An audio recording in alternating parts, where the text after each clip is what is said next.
What is going on, everybody? It is Mike from Better Me, and I'm really excited to be back with you guys today because today I want to talk about what to do to save for your kids' college education. So this is a topic among many families all the time. What are we going to do? How are we going to pay for college? It's so expensive. Even more today, college expenses are rising every single year. The cost to stay there, the cost to actually go there, all the fees that are associated with going to college. How do you actually save for your kids' college education? And so there are 4 ways up on the board here, and I want to talk a little bit about all 4 ways. So the first one is you can use a traditional savings account. I don't recommend this option. So a traditional savings account, if you look at it, most savings accounts have about 0.01 or 1% interest on your money. And so what's going on right now with inflation being at about 7.1, 7.2%, if you put your money into a bank in a savings account that's about 0.1% or 1%, depending on which bank you go to, then you're actually technically losing money every single day. And so a lot of banks are different. So if you go to an online bank, you're going to get a better rate than if you're going to actually go to a brick and mortar bank. So that's definitely something to consider.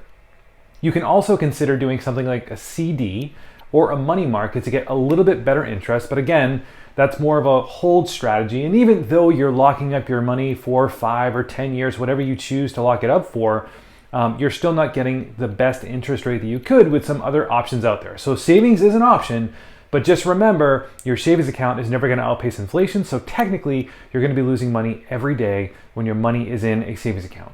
So the second is a brokerage account. So these are really kind of cool because you can do this a couple of different ways. You can set up a brokerage account for your child, actually a custodial brokerage account, and you can allow them to kind of experiment with brokerage accounts. You can get them familiar with how a brokerage account actually works, how you actually trade, what is a stock, what is an ETF, what is a bond. You can start to talk to your kids about all these different topics, and they can actually have a hand in choosing what they might want to invest in for their future, of course, with your supervision.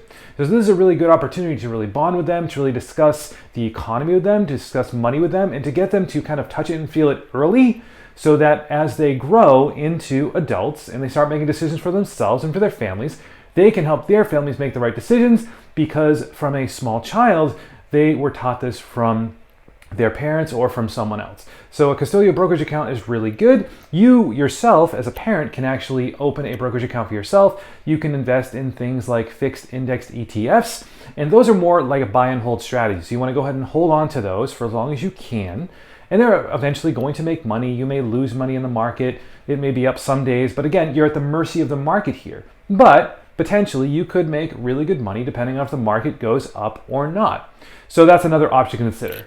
The third option is a 529 college savings plan. So these are a little bit different. These are usually IRAs or 401ks in the form of a Roth. So there are 2 different kinds of IRAs and 401ks. There's traditional and there's a Roth. A Roth means you're paying taxes now.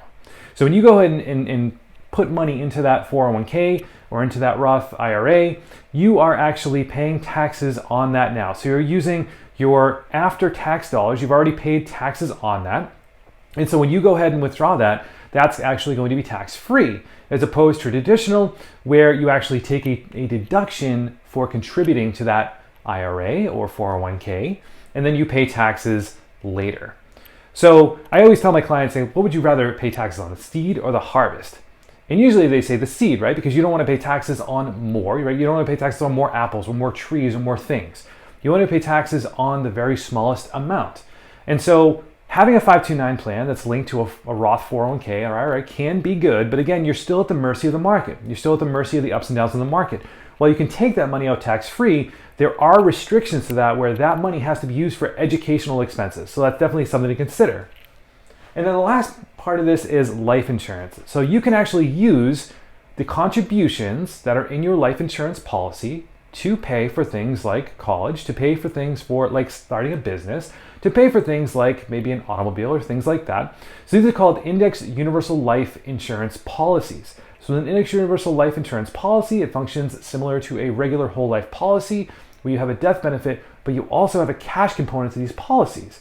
And these policies mirror the return of an index. So similar to what you would see out there for your 401k or your IRA, except you're not at the mercy of the market. If the market loses money, you don't lose any money. If the market gains, you gain.